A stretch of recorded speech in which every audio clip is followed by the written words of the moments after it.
1 year ago, this was the scene on the Saginaw River at the 1995 Bay City River Roar.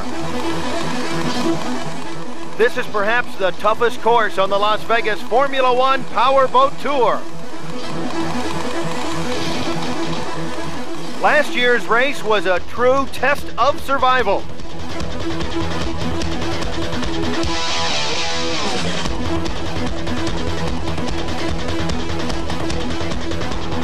Today, 14 of the finest drivers in the world will attempt to beat the competition and this course at the 1996 Bay City River Roar. Hi everybody, I'm Bob Ramsey along with race expert Walt Garbrough, and let's take a look at the field as they prepare for the start of this 30-lap championship race. Walt? The river's running high here on the Saginaw. Again, one of the toughest race courses on the circuit, encased by stone walls down both sides here in Bay City. A lot of rain has come here to this central Michigan area, and the water is rough and a lot of debris in the river. Our pole sitter and winner of the Fountain Powerboat Top Gun Pole Sitter Award for the Bay City River Roar is number 11, Mike Seabold. Second time this year that Michael Seabold has won the prestigious Fountain Powerboat's Top Gun Award for sitting on the pole position. Right behind him, number 53, Greg Foster, the Sherwin-Williams entry out of Southern California. This man loves rough water. Then number 16, Tim Seabold, going for the three-peat, and number 7, Bill Seabold, the Bud Light Champion Spark Plugs entry. Then number 10, Terry Rinker in Rinker Boats, and number 38, Billy Joel. He loves the rough water here at Bay City. Then number 51, Mark Trotter, Overton's Micro Enterprises. Number 72, Lynn Simberger in the Lindenhof of Bay City. Number 31, Bob Lochner out of Defiance, Missouri. Number 32, the Hawkman, Tracy Hawkins. 28, Kevin Barnett out of Long Island. And number 78 out of Livonia, Michigan, David Ratcliffe. Number 14, Stephen Johns out of Florida. And 77, Scott Gilman starting at the back of the pack. Something that is not a usual situation for Scott Gilman, and he'll have to overcome that, and they'll have to overcome a lot of this in the Saginaw River. Rains had really pushed up the level of the water here in Saginaw. A lot of water running down the Saginaw River and a lot of trash going with it. The field lined up, ready to go. 14 of the top boats in the world. Oh, look at there. Number 16, Timmy Seabold, Anco Bud Light started early. Will cost him, Bob, one full lap. Trying to jump the gun just a little bit. As we go on board with Greg Foster, you can see number 16, Timmy Seabold, floating right out in front of him. That has got to be a concern for Foster. The flag drops and away he goes. He navigates around him as they head down across the river. Then they'll go down the backstretch, around turns 3 and 4. And it is so important how you get off the dock, and for that little bit of extra maneuvering that Greg Foster had to come up with, that had to concern him, because the start off the dock is maybe the most important part of the race. You bet it is, because number 11, Michael Seabold, jumps right out in front. Number 7, Bill Seabold, comes from that 4th position up, and coming on the inside is 53, Foster. Then there's Rinker in behind him as the field spreads out. Again, the water doesn't look too rough now, but on both sides of this race course are steel and stone walls. The waves bounce back and forth. It's going to get very rough. Mike Seabold out in front. He's followed by Bill Seabold and Greg Foster right behind him in 3rd place. And there you see Mike out in front as he comes down the back stretch. Mike Seabold out in front, and you can see Greg Foster, after having to navigate around Timmy Seabold, back there in 3rd. There's Gilman running all the way from the back of the pack, has moved up already to 11th position. This is a man leading in the points for 1996, not used to starting from the back of the pack. Absolutely not, and it has not been a great weekend for Scott Gilman. Earlier today, he was in the consolation race. That's not a normal spot for Scott Gilman. Some of the other racers and his buddies put on a little bit of show for Scott in the consolation.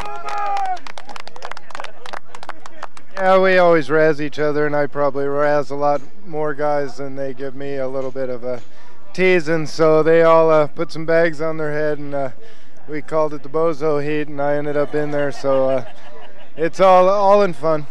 And Scott Gilman and his crew hope to have some fun today in Bay City. They're your leaders, Mike and Bill Seabold and Greg Foster, and we'll be back with more racing.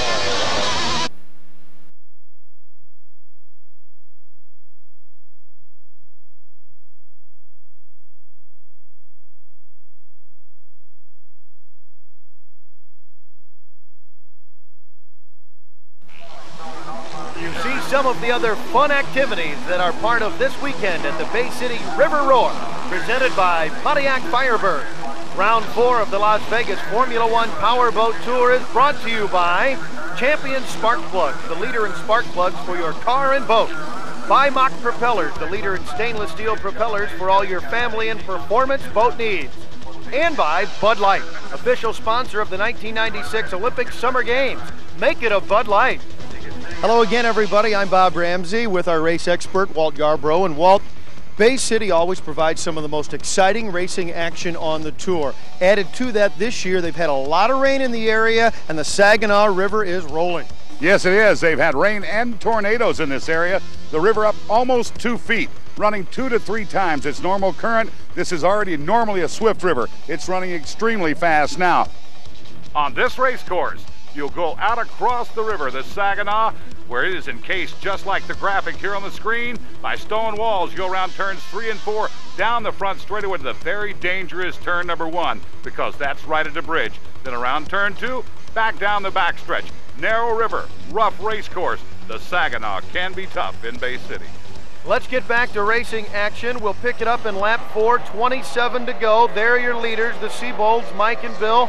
Greg Foster in 3rd, Terry Rinker in 4th place, and in 5th, we see Mark Trotter, the Overton's Micro Enterprise. He's had a rough season so far and hopes to have a good day today. Well, his teammate Rusty Campbell had a fire just before the start of the race.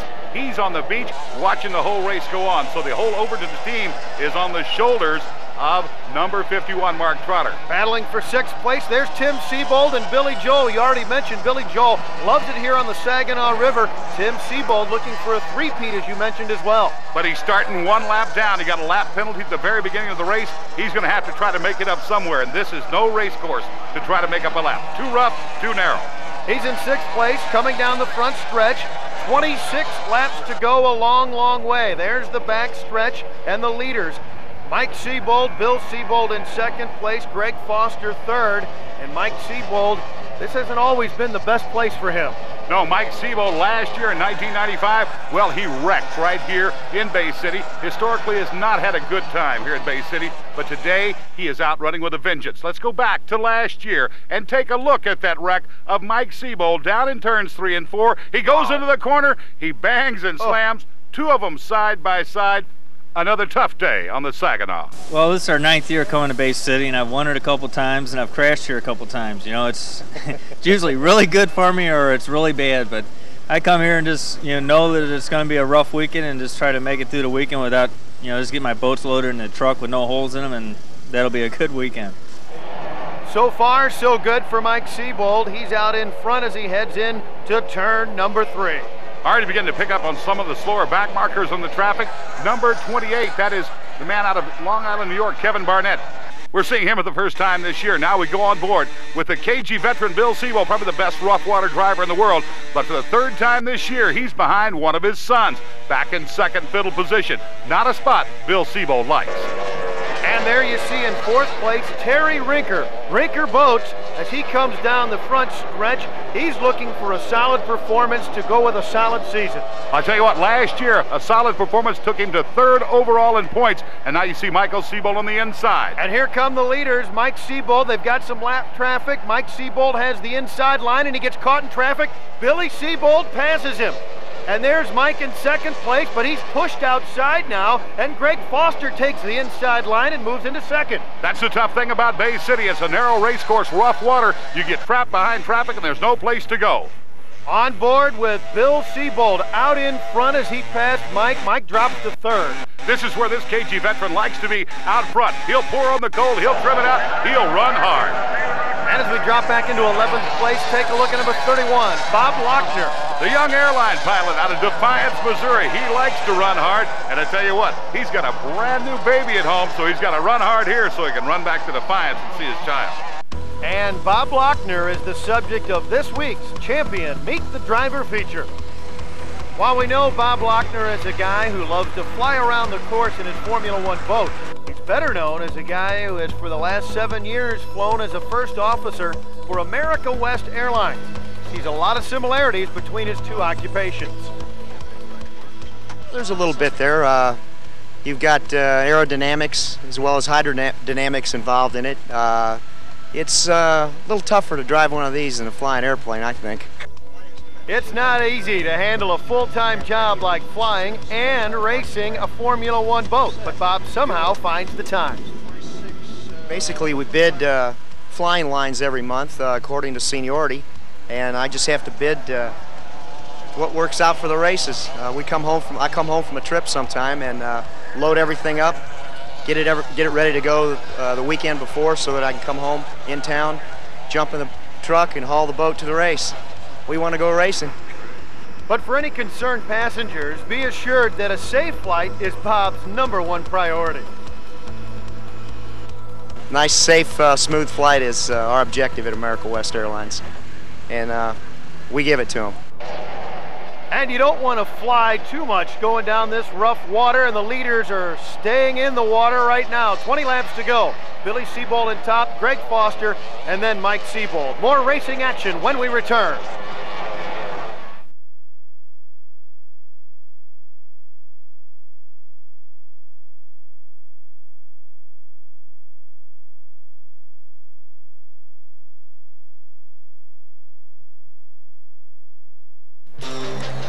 We begin lap 12 at the Bay City River Roar. The leaders down the front stretch. Bill Seabold out in front, and he grabs some air in the rough water, Walt. As we go on board with Bill Seabold, earlier today we talked to him. How did he learn to drive in the rough water so well? I think it comes from years of experience in rough water in Europe, Bob, and I've got a new boat, had a new boat last week in Dubuque, Iowa, and it seems like we're getting it dialed in a little better, and we raced a new 5-blade propeller, and that's the first time the Bud Light team has used a 5-blade. And I think, you know, Mike and I get out to a real close start on that first heat. And I think that in mid-range, I had a little speed on Mike, and that's how I got around it.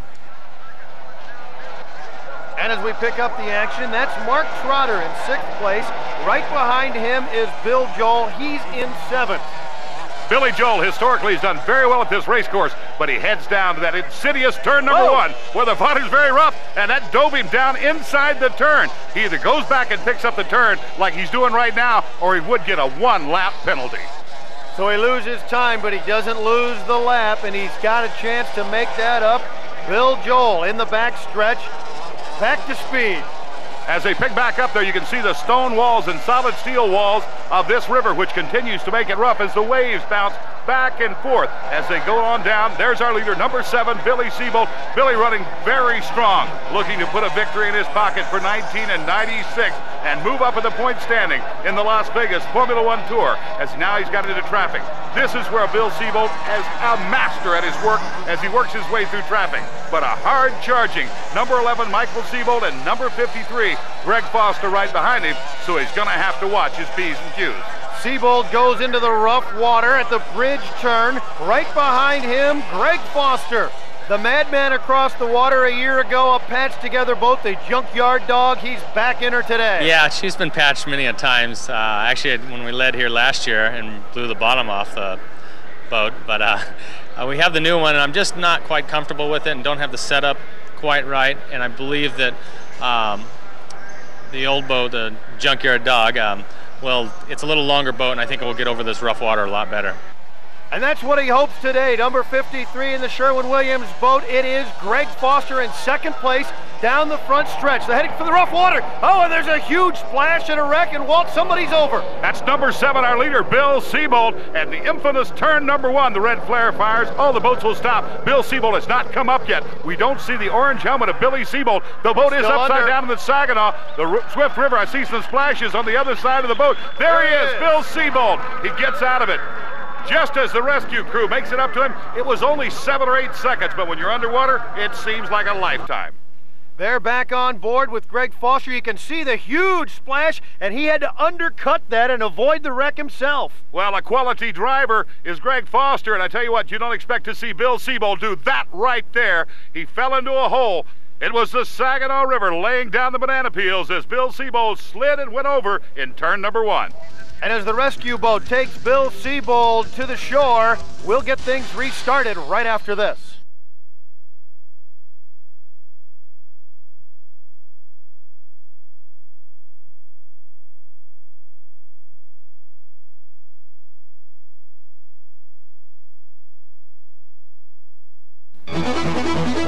As the Las Vegas Formula One Powerboat Tour moves on, its next stop is the Great Northern River Roar in Saskatoon, Saskatchewan, Canada. The drivers love the racing there. It's a great course and great Formula One fans. As we go back to the caution flag on lap 16, we're fixing to go on board with Bill Seabold. You're going to see the wreck the way he saw it.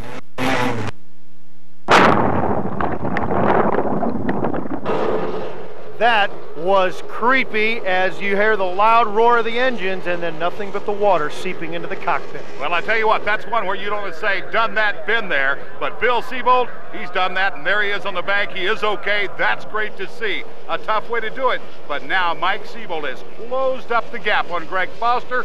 He's right up on his stern. Foster's in the lead, but he's got Michael Seabold sitting right on his hip, along with Terry Rinker. You see the Bud Light two-seater as they went through the caution lap, and off they go, and out in front, Greg Foster, Mike Seabold right behind him. It's a drag race down the front straightaway. On the inside, it's 53 Foster. On the outside, number 11 Michael Seabold. They go to the corner side by side. Taking the short way around the race course is Foster, but look at number 11, Michael Seabold, accelerate down the backstretch. Foster comes right up next to him, both throwing all caution to the wind as they come running down the straightaway. Seabold has just gotten a little edge. He's got the overlap on him. Let's see if he moves down to the inside. Yes, he does, and look at the spray that Foster has to cut through. Boy, that was a great racing move by Mike Seabold, Walt. He had the overlap, he had the distance, he was able to take the inside, he shut the door, but very legally on number 53, Greg Foster, and look how quickly number 10, Terry Rinker comes up, and number 16, Timmy Seabold, a lap down, now sees a chance to make up his lap on the field. So Mike Seabold has taken the lead. There's Timmy Seabold trying to make up that ground and pass Greg Foster on the back stretch. Foster had fallen out of first place, but he's battling, trying to hold off one Seabold and catch another. Well, I tell you what, Timmy Seabold sees a chance now to make up for his mistake early on, where he got the one-lap penalty. If he can get around Foster and then get around his older brother Michael, then he has a half a race yet to make up that one lap. As we go on board with Greg Foster, number 53, he's driving hard in second place, but in his rear view mirrors he can see number 16, Timmy Seabold, coming up and goes around him on the outside as Timmy just out-accelerates him down the straightaway. Acceleration in powerboat racing has to do with power trim along with the foot throttle. Well, he trimmed that engine out. In this rough water, that's tough. When Tim Seabold trying to make up the lap, he when in doubt, trim it out, Tim. And that's exactly what Tim Seabold will talk about. That's the subject of this week's Technical Notebook. Trim on the Formula One boats, you actually have two different things that you can do with the motor. You can take it up and down, and you can also take it in and out. The transom of the boat in the back basically is your leverage point. And what you're doing with the trim is you're leveraging more of the boat out of the water, or when you trim it in, you're putting more of the boat down in the water. Now when a driver is running down a straightaway, coming out of a corner for instance, he trims the motor up quite a bit. That gets the boat up out of the water and allows him to gain speed quickly. As he gets further down the straightaway, he'll start trimming it down. Now to throw another curve in there, you also have the height of the engine that you can change, which goes along with the trim.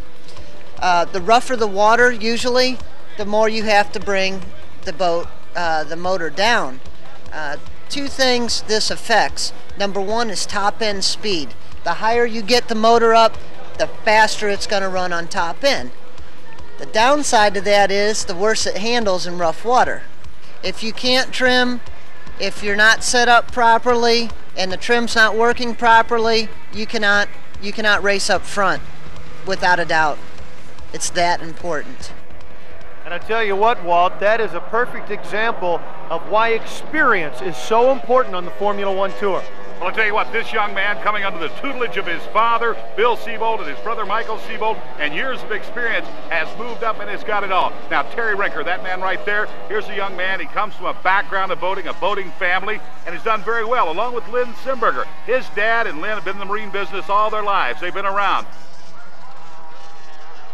There's number 77, Scott Gilman. This young man coming out of motorcycle racing, coming out of off-road racing. Well, 7 years ago, he grabbed the Formula One powerboat, bit in his teeth, and he's been running hard. He's already got 1 world championship in his back pocket.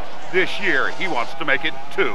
On board with Greg Foster, coming up on 7 laps to go. The rough water and the madman across the water, as you pointed out, loves this as he goes through that tough turn where Bill Seabold hit the hole. Foster still trying to catch up with Mike Seabold in front. That's David Ratcliffe back in 9th place.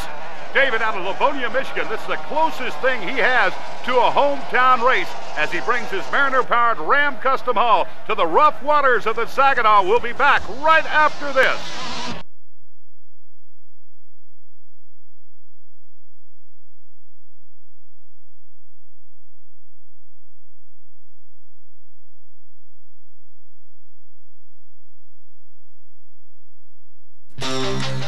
The Bay City River Roar, presented by Pontiac Firebird.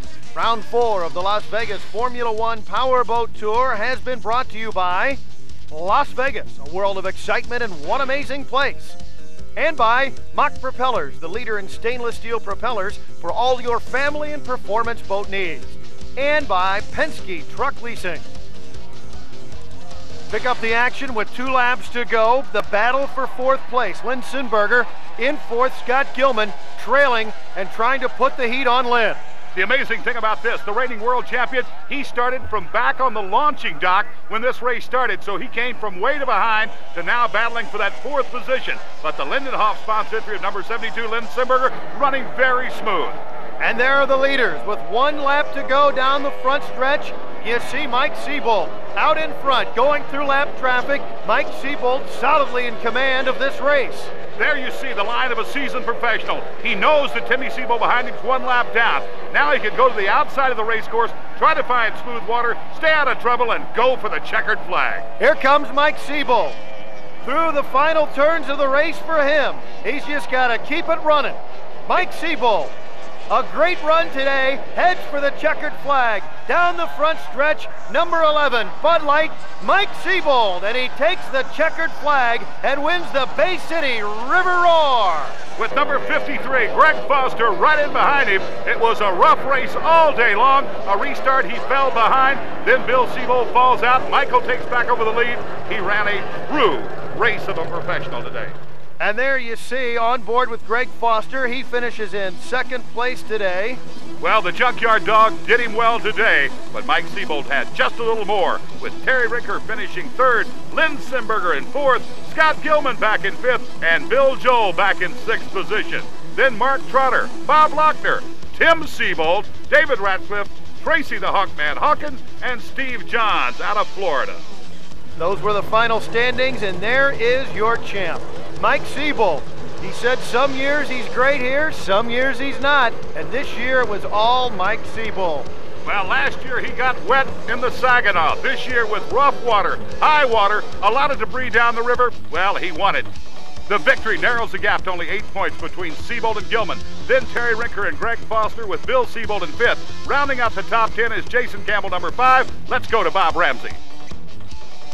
Well, Mike, we talked about it before. We said it seemed like at Bay City you either win it or crash, and this is one of those good years. Well, Bay City's been better good than it's been bad, and today was a tough one. I don't know if I had Bill, but I had Greg. I know I had Greg, speed on Greg, and my trim stuck out on me twice. When I trimmed it all the way out, coming out of a corner, it stuck all the way out, and I couldn't get it back in, so I had to go a whole straightaway down there, and that's when Bill and Greg passed me. But from then on, I just didn't trim it all the way out because it just happens to bind up sometimes. The hydraulics lock up. So I don't know. The rest of the race, I knew when I was behind Greg, if I could get alongside him, I know I had speed on him, and that's what it was. Just on that restart, I jumped him a little bit, and we got him, by the 2nd turn. A familiar scene, Walt, as Mike Seabold collects some hardware and has some fun. Well, I tell you what, Mike Seabold, a very happy young man as the champagne sprays, but he had Greg Foster all over him all day long. For Walt Yarbrough, I'm Bob Ramsey. We'll see you next time on the Las Vegas Formula One Powerboat Tour. This has been a presentation of Prop, produced by Mars Incorporated St. Louis in association with ESPN.